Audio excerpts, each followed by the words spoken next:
नाज़रीन इकराम, हज़रत ज़ुल्किफ़्ल अलैहिस्सलाम अल्लाह के बरगुज़ीदा नबी थे। सोलबी रहमतुल्लाह अलैह के मुताबिक उनका असल नाम बशर बिन अय्यूब और बर्रिवायत जज़ायरी उवैद या बिन ओरेम था। नासिख़ तवारीख़ ने उवैद याहू लिखा है। ये इब्रानी लफ्ज़ है जिसके माना अब्दुल्लाह के हैं। आपका लक़ब ज़ुल्किफ़्ल था। आप शाम और रोम पर मबूस हुए थे।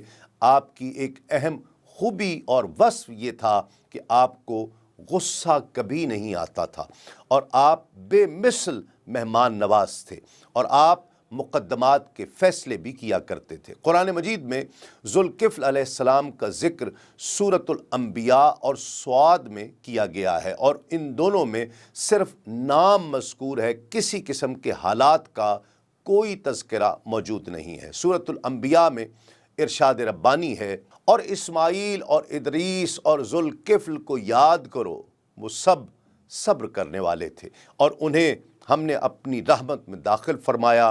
बेशक वो हमारे क़ुर्ब ख़ास के लायक लोगों में से हैं। जबकि सूरह स्वाद में इस अंदाज में रब ताला ने ज़िक्र फरमाया, और इस्माईल और यसा और ज़ुल्किफ़्ल को याद करो और सब बेहतरीन लोग हैं।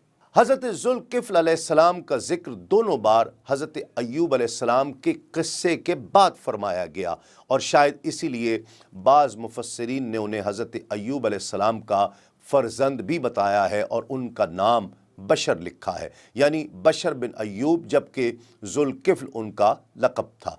हज़रत शाह अब्दुल क़ादिर रहमतुल्लाह अलैह फरमाते हैं कि ज़ुल्किफ़्ल अलैहिस्सलाम हज़रत अय्यूब अलैहिस्सलाम के बेटे थे। ताहम बेशतर मुफस्सिरीन के मुताबिक आप अल्लाह के वो नबी थे जो बनी इसराइल में मबूस किए गए। आप शुरू में हज़रत अल-यसा के खलीफा थे, बाद में नबूवत से सरफराज फरमाए गए। इमाम राज़ी रहमतुल्लाह अलैह लिखते हैं कि हज़रत ज़ुल्किफ़्ल अलैहिस्सलाम की नबूवत में इख्तिलाफ़ है, ताहम जमहूर उलमा के नज़दीक आप अलैहिस्सलाम नबी थे। इब्न कसीर लिखते हैं कि अल्लाह रब्बुल इज़्ज़त ने अपने बड़े बड़े नबियों के तज़किरे के साथ हज़रत ज़ुल्किफ़्ल का तज़किरा करके उनकी तारीफ़ व तौसीफ़ फरमाई है। इससे ज़ाहिर हो रहा है कि आप अपने परवरदिगार की तरफ से नबी बनाकर भेजे गए थे। यही बात मशहूर भी है। कुछ दूसरे हज़रात का ख़याल है कि आप नबी नहीं थे, बल्कि आप एक नेक साले मर्द, हकीम, आदिल और इंसाफ पसंद इंसान थे। इब्न जरीर इस बारे में तवक्कुफ़ करते हैं। उन्होंने मुजाहिद से रिवायत की है कि वो नबी नहीं थे बल्कि एक नेक इंसान थे। अब्दुल मुस्तफ़ा आज़मी रहमतुल्लाह अलैह लिखते हैं कि बाज़ मुफस्सिरीन ने तहरीर फरमाया कि हज़रत ज़ुल्किफ़्ल अलैहिस्सलाम दर हकीकत हज़रत हिज़कील अलैहिस्सलाम ही का लक़ब है, और ज़माने हाल के कुछ लोगों का ख़याल है कि ज़ुल्किफ़्ल गौतम बुद्ध का लक़ब है, मगर गौतम बुद्ध की मौजूदा और मालूम तालीमात को सामने रखा जाए तो महज एक ख़याल बंदी ही लगती है, हकीकत से इसका कोई ताल्लुक़ नहीं है। इब्न कसीर बहवाले तबरी लिखते हैं कि हज़रत अबू मूसा अशरी रहमतुल्लाह अलैह एक दिन मिंबर पर फरमा रहे थे कि ज़ुल्किफ़्ल नबी नहीं थे, बल्कि उनके ज़माने में एक इंसान, नेक इंसान हुआ करते थे जो रोज़ाना 100 नमाज़ें पढ़ा करते थे। जब उनकी वफ़ात हुई तो ज़ुल्किफ़्ल ने इतनी ही नमाज़ें पढ़ने की ज़िम्मेदारी ले ली, फिर वो रोज़ाना 100 नमाज़ें पढ़ा करते थे, इसलिए उनका नाम ज़ुल्किफ़्ल पड़ गया। यहूदियों का दावा है कि ज़ुल्किफ़्ल अलैहिस्सलाम हज़रत हिज़कील अलैहिस्सलाम का लक़ब है जो नबी थे और बनी इसराइल की असीरी के ज़माने में मबूस फरमाए गए थे। बाइबल के मुताबिक जब बख्त नस्र ने यरूशलेम पर हमला किया तो उसने वहाँ के हज़ारों यहूदियों को कैदी बना लिया और उन्हें भेड़ बकरियों की तरह हाँक कर इराक़ ले गया, जहाँ दरियाए खाबूर के किनारे एक नई बस्ती आबाद की जिसका नाम तल अबीब रखा गया। वो यहूदी वहाँ कई दिहाइयों तक कैद रहे और उसी कैद के दौरान हज़रत हिज़कील अलैहिस्सलाम को नबूवत से सरफराज फरमाया गया। यही वजह है कि बाइबल में सहीफ़ा हिज़कील तो मौजूद है, लेकिन हज़रत ज़ुल्किफ़्ल अलैहिस्सलाम के सिलसिले में खामोशी नज़र आती है। इब्न कसीर लिखते हैं कि आपने अपनी कौम के मामलात निपटाने और उनके दरमियान अदल व इंसाफ के साथ फैसला करने की जिम्मेदारी उठाई, जिस वजह से आपका नाम जुल्किफ्ल यानी किफ़ालत करने वाला या जिम्मेदारी उठाने वाला हो गया। हज़रत मुजाहिद रहमतुल्लाह अलैह ने लिखा है कि जब यसा अलैहिस्सलाम उम्र रसीदा हो गए तो फरमाने लगे, काश मैं अपनी ज़िंदगी में लोगों पर एक खलीफा मुकर्रर कर दूं कि वो मेरी ज़िंदगी में उनके मामलात को देखे तो मुझे पता चल जाए कि वो कैसे इस जिम्मेदारी को उठाता और निभाता है। इस पर लोग इकट्ठे हो गए। आपने फरमाया, जो कोई मुझसे 3 चीज़ें कबूल करेगा मैं उसे खलीफा बना दूंगा। अव्वल ये कि रोज़े रखे, दूसरी रात को क़याम करे, और तीसरा गुस्सा ना करे।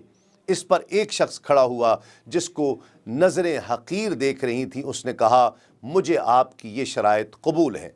हज़रत यसा अलैहिस्सलाम ने पूछा, तू दिन को रोज़ा रखता है, रात को क़याम करता है और गुस्से नहीं होता? उसने कहा हाँ। आपने उस दिन उसको वापस लौटा दिया। फिर दूसरे दिन आपने इस तरह की बात कही, लोग खामोश हो गए। वही आदमी फिर दोबारा खड़ा हुआ और कहने लगा कि मुझ में ये सिफ़ात पाई जाती हैं। तब आपने उसको अपना खलीफा नामज़द कर दिया। कहते हैं कि इब्लीस ने अपने चेलों को जमा करके कहा कि फ़लाँ बंदे को गुमराह कर दो, लेकिन उसके चेले उसे गुमराह न कर सके। इब्लीस बोला, तुम छोड़ दो, मैं खुद ये काम करता हूँ। फिर वो उस बंदे के पास एक बुज़ुर्ग की सूरत बनाकर फ़कीराना हाल में आया। आप उस वक्त अपने बिस्तर पर कैलूला के लिए आ चुके थे, क्योंकि आपकी ये आदत थी कि आप इस दोपहर के कैलूले के अलावा रात दिन में किसी भी वक्त सोते नहीं थे। इब्लीस ने दरवाज़ा खटखटाया। उन्होंने पूछा, कौन है? कहा कि एक बूढ़ा आदमी जिस पर जुल्म किया गया है। वो उठे और दरवाज़ा खोला। तब वो बूढ़ा इब्लीस अपना किस्सा बयान करने लग गया।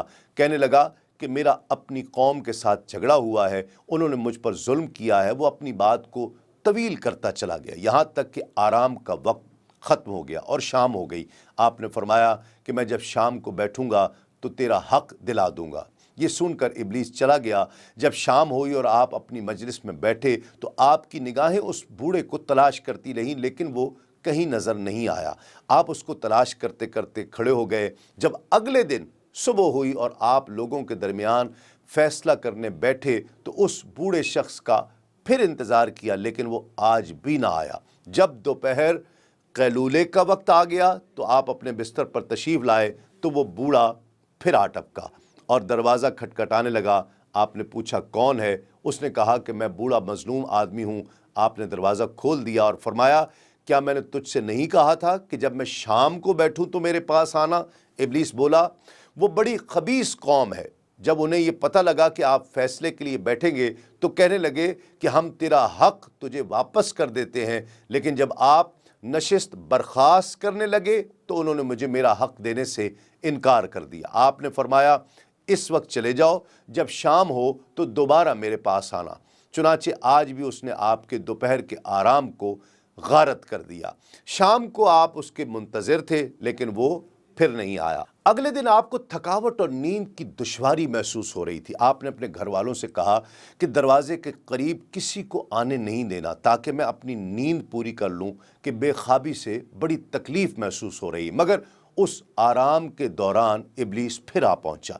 एक आदमी ने उसे रोकते हुए कहा, पीछे हट, पीछे हट। इब्लीस कहने लगा कि मैं कल आया था और अपने काम का जिक्र कर दिया था, अब मुझे उनसे मुलाकात करने दो।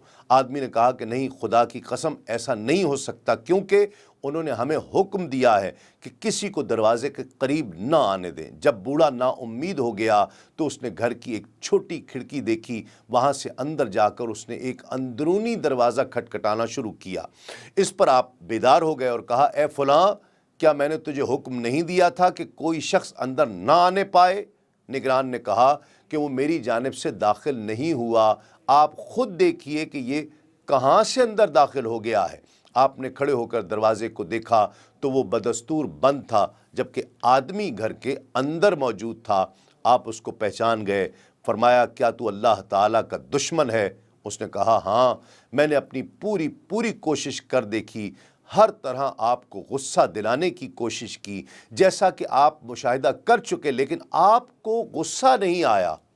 अब मैं नाकाम होकर जा रहा हूँ। चुनांचे अल्लाह रब्बुल इज़्ज़त ने आपका नाम ज़ुल्किफ्ल रख दिया, کیونکہ آپ نے جو وعدہ کیا تھا وفا کر دکھایا۔ آپ کے حوالے سے ایک اور واقعہ یوں بیان ہوا ہے کہ ایک مرتبہ شیطان نے اپنے شاگردوں سے کہا کہ کون ہے جو ذوالکفل کو غصے میں لائے گا؟ یہ سن کر ایک شاگرد جس کا نام ابیت تھا کہنے لگا کہ یہ کام میں کروں گا۔ چنانچہ ایک روز جب کہ حضرت ذوالکفل علیہ السلام لوگوں کے مقدمات کے فیصلوں سے فارغ ہوئے اپنے گھر پہنچے اور آرام کا ارادہ کیا تو ابیت آ گیا اور کہنے لگا کہ مجھ پر ایک شخص نے ظلم کیا ہے، فیصلہ کیجئے۔ آپ نے فرمایا کہ اس کو میرے پاس لے آؤ۔ ابیت نے کہا وہ میرے کہنے سے نہیں آتا۔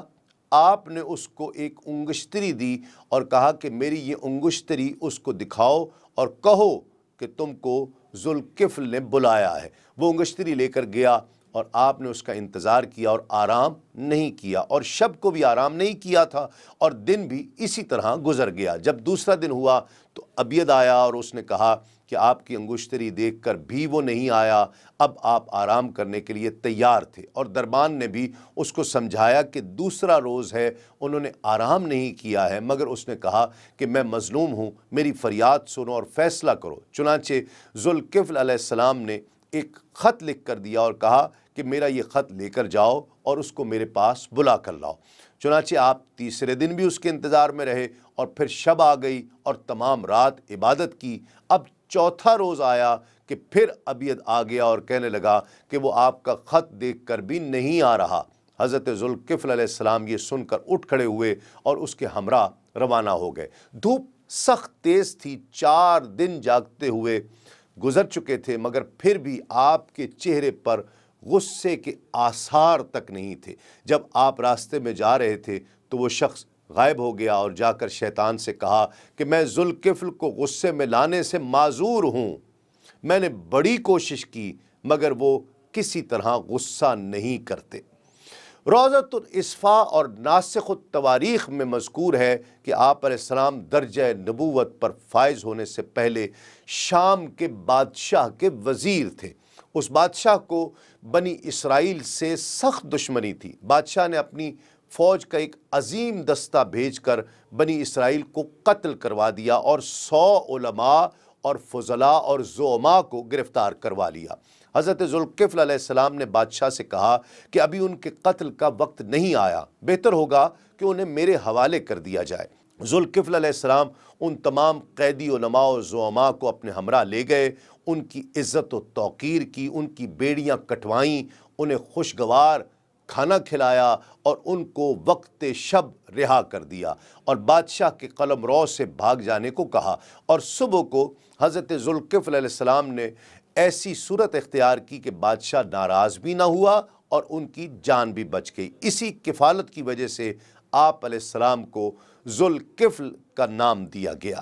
صدر الدین اصفہانی کے بقول اللہ رب العزت نے آپ کو حکم دیا کہ آپ عمالقہ کے ایک بادشاہ کنان کو دعوت حق دیں۔ بادشاہ نے کہا میں بے انتہا گناہ کر چکا ہوں، اب میرا ایمان لانا بے سود ہے۔ حضرت ذوالکفل علیہ السلام نے فرمایا کہ ایسا نہیں ہے، اگر تو ایمان لائے گا تو خداوند عالم تجھے بخش دے گا اور جنت کی نعمتوں سے نوازے گا۔ بادشاہ نے دلیل و ثبوت مانگا۔ آپ نے کہا کہ اس کی ضمانت تو کفالت کروں گا۔ بادشاہ کے ایمان لانے پر آپ نے ایک نوشتہ ضمانت دے دیا۔ بادشاہ ترک سلطنت کر کے گوشہ نشین ہو گیا، دن رات عبادت میں گزارتا۔ جب اس کا انتقال ہوا تو بادشاہ کی وصیت کے مطابق وہ نوشتہ ضمانت اس کے کفن میں رکھ دیا گیا۔ اللہ نے اسے بخش دیا اور جنت میں بلند مقام پر فائز فرمایا۔ جو لوگ بوقت کفن وہاں موجود تھے وہ سب کے سب بھی ایمان لے آئے۔ اسی ضمانت و کفالت کی وجہ سے آپ کا لقب ذوالکفل ہو گیا۔ ناظرین کرام، تاریخ اسلام میں یہ روایت یوں بیان کی گئی ہے کہ بنی اسرائیل میں 3 سگے بھائی تھے، ان میں سے ایک عالم، ایک زاہد اور ایک عابد تھا۔ ان میں سے ایک کو امیری مل گئی، وہ حکومت کرنے لگا اور برے راستے پر چل نکلا۔ اس بادشاہ کے پاس اس کا ایک بھائی گیا اور تنبیہ کی اور کہا کہ خدا کے لیے راہ راست پر آ جاؤ، گناہ ترک کر دو اور پہلے کی طرح بن جاؤ۔ اس نے کہا کہ میں نے قلیل عرصے میں کثیر گناہ کر ڈالے ہیں اور اب میرے بخشے جانے کا کوئی امکان نہیں۔ اس کے بھائی نے کہا کہ ایسا نہیں ہے، خداوند عالم بڑے سے بڑا گناہ بخشتا ہے، تم توبہ کرو، خدا تمہیں معاف کر دے گا۔ بادشاہ کے لیے اس کا نیک بھائی حضرت ذوالکفل علیہ السلام کے پاس آیا اور سارا واقعہ سنا دیا۔ حضرت ذوالکفل علیہ السلام نے جواباً کہا کہ اگر وہ توبہ کر لے تو میں اس کے جنت میں لے جانے کا ضامن ہوں۔ اس بھائی نے اپنے بھائی کو بتایا کہ وہ جنت کی ضمانت دینے کو تیار ہے۔ بادشاہ نے کہا کہ ان سے لکھوا لو۔ چنانچہ حضرت ذوالکفل علیہ السلام نے ضمانت نامہ لکھ کر اس کے جنت میں لے جانے کے کفیل بن گئے۔ اسی بنا پر آپ کو ذوالکفل کہا گیا۔ ایک اور روایت میں یوں ہے کہ آپ سے کہا گیا کہ اس کا وعدہ کرو کہ قوم پر عذاب نازل نہیں ہوگا، تو آپ نے کہا کہ اگر قوم راہ راست پر رہے گی، گناہ نہیں کرے گی تو اس پر عذاب نازل نہیں ہوگا، لہٰذا آپ کا لقب اس طرح ذوالکفل قرار پایا۔ تاریخ اسلام میں ہے کہ آپ ہر شخص کی کفالت کرتے تھے اور اپنے ذمے اس کا کام لے لیتے تھے۔ اس ذمہ داری کی وجہ سے آپ علیہ السلام کا لقب ذوالکفل علیہ السلام ہو گیا، یعنی ذمہ داری لینے والا۔ آرائس سولبی میں لکھا ہے کہ حضرت ذوالکفل علیہ السلام کو جہاد کا حکم ملا۔ آپ نے اپنی قوم سے جہاد کے لیے کہا۔ قوم نے اس شرط پر آمادگی کا اظہار کیا کہ موت نہ آنے پائے۔ آپ نے خدا کی بارگاہ میں قوم کی عرضداشت پیش کی، خدا نے منظور کیا اور حکم دیا کہ تم ان سے اس کی کفالت میری طرف سے کر دو، میں ان کی موت کو ان کی خواہش پر موقوف کر دوں گا۔ ایسا ہی ہوا۔ جب وہ سب ہر طرف محفوظ ہوتے رہے تو بے انتہا کثرت ہو گئی، پھر انہوں نے موت مانگی، تب وہ مرنے لگے۔ دین اسلام کے مختلف امور سے آگہی کے لیے ابھی سنو نیوز کا یوٹیوب چینل سبسکرائب کیجئے اور بیل آئیکن کا بٹن ضرور پریس کیجئے۔